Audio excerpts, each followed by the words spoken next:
There is a good reason why people these days only trust game publishers as far as one can throw them. We have seen time and again how these companies mislead or flat out lie to their consumers while making piss-poor justifications for their schemes. Remember when Ubisoft promised that The Division would not have any microtransactions, only for them to add them a year after launch? Remember that blatant lie?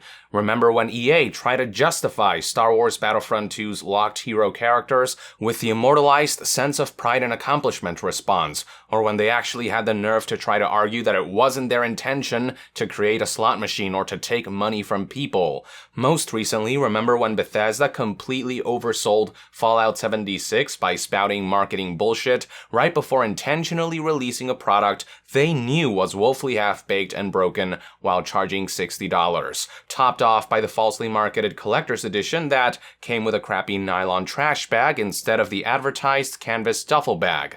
The thing is, though, this is nothing new for Bethesda. The company has a long track record of exaggerating features to sell their products. If you've played The Elder Scrolls for Oblivion and then watch the game's E3 2005 presentation retroactively, you'll quickly notice how much Todd Howard oversold that game, especially with features like the so-called Radiant AI. But the reason people have been giving Bethesda's long history of questionable theatrics a pass was because their games were, with all said and done, still compelling to play. After Fallout 76, though, even hardcore fans have stopped making excuses for a company that's gotten a bit too comfortable with lies and hyperboles. Now, there have been extensive discussions surrounding the underwhelming product and the falsely marketed collector's edition, among many other things, but there is one particular lie that I haven't seen many discuss, and it concerns the game's microtransactions. We first heard about how Bethesda intended to handle Fallout 76's microtransactions in a no-clip documentary from back in June 12, 2018, and the assurance was that all monetization would be strictly tied to cosmetics. Fallout 76 is a full-priced game, but the team is planning to support the game with free updates for years to come. The game will feature microtransactions, but Bethesda told us that these will only come in the form of cosmetics. Bethesda said that this is a crucial element of allowing them to support dedicated servers and keep DLC free. From there, the topic of microtransactions was brought up again months later on October 9th, 2018, when Senior Vice President of Marketing and Communications at Bethesda, Pete Hines, told website GameSpot the following: "Atoms are a thing that we use and hand out as you play the game. Quite honestly, we throw them at you all the time. You get them as little rewards leaving the vault, or the first time you kill a creature, or the first time you pick fruits or vegetables from somewhere. It's a little challenge reward. Atoms are used in our shop to buy cosmetic things, so new outfits or skins or things like that. Things to customize your character to look unique from everybody else." The topic was then brought up again on October 30th, 2018, when Pete Hines told GameSpot this: "All the content we ever put out for Fallout 76, all the DLC, all the post-launch stuff, is going to be free. That's important, and to say the Atomic Shop is cosmetic stuff.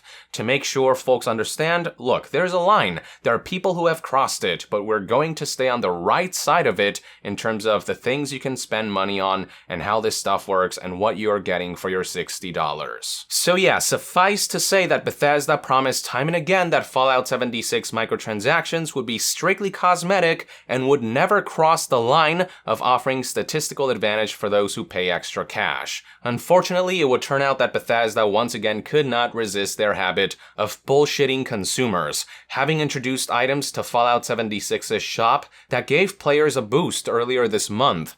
Those who logged into the game between January 29th and February 4th, 2019, were met with this banner in the main menu advertising the introduction of items themed after the Unstopables. The Unstopables, for those who don't know, is a superhero comic book series within the Fallout lore that follows the titular group of superheroes comprised of the Silver Shroud, Mistress of Mystery, Inspector, Mantaman, and Grognak the Barbarian.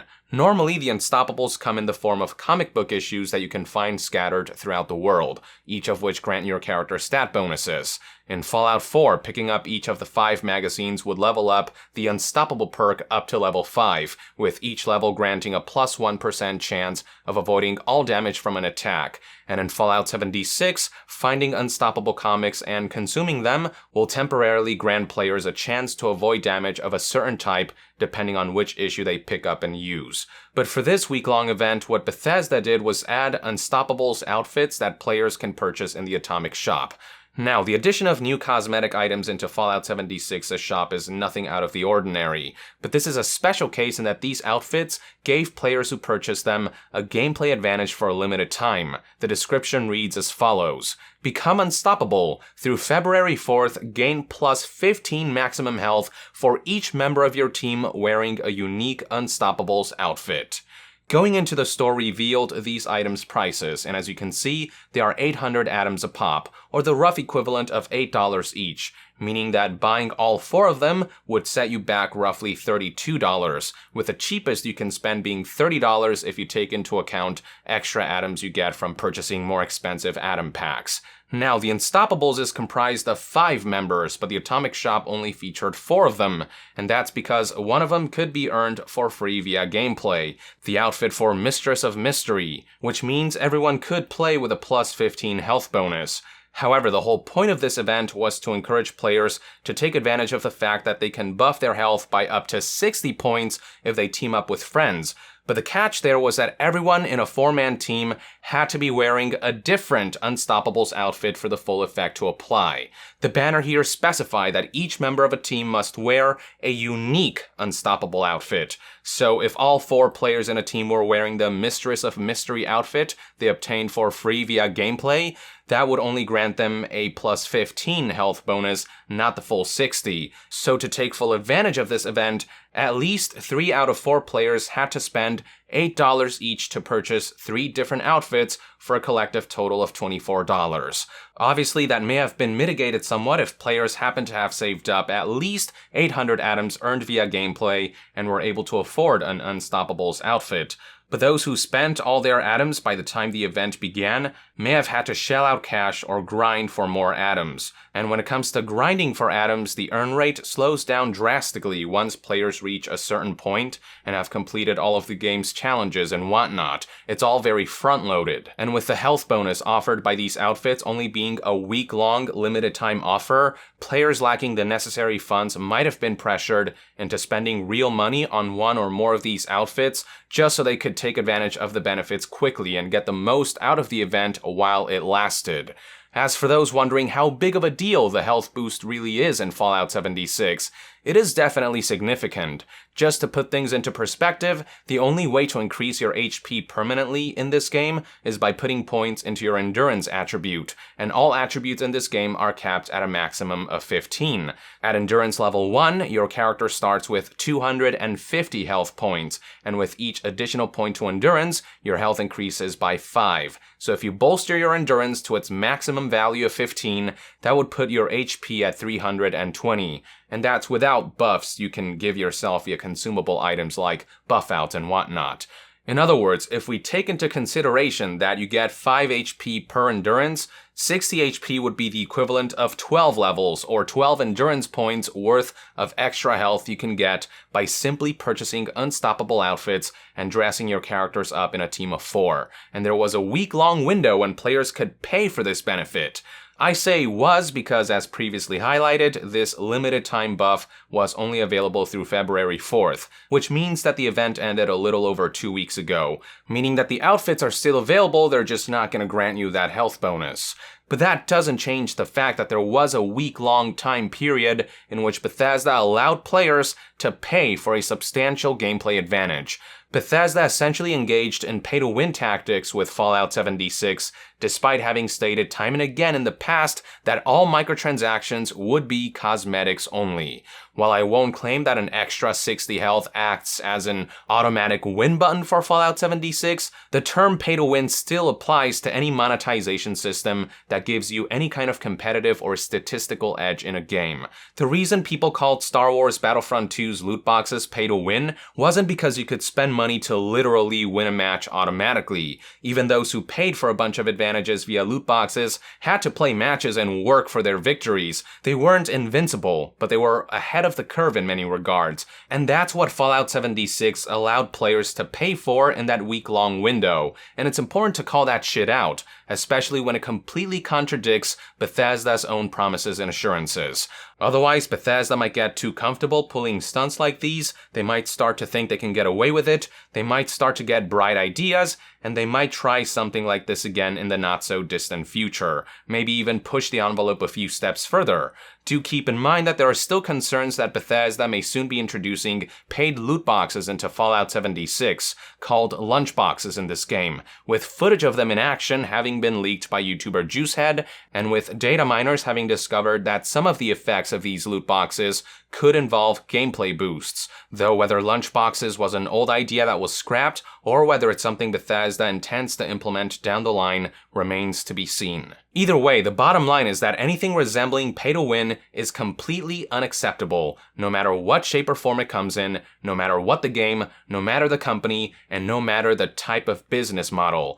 I don't know how Bethesda thought it would be a good idea to pull a stunt like this when they're already being demonized for lying about their products, given the precarious predicament they're currently in after botching Fallout 76's launch so epically, and given all the stigma surrounding pay-to-win or pay-to-boost microtransactions after the Battlefront 2 controversy.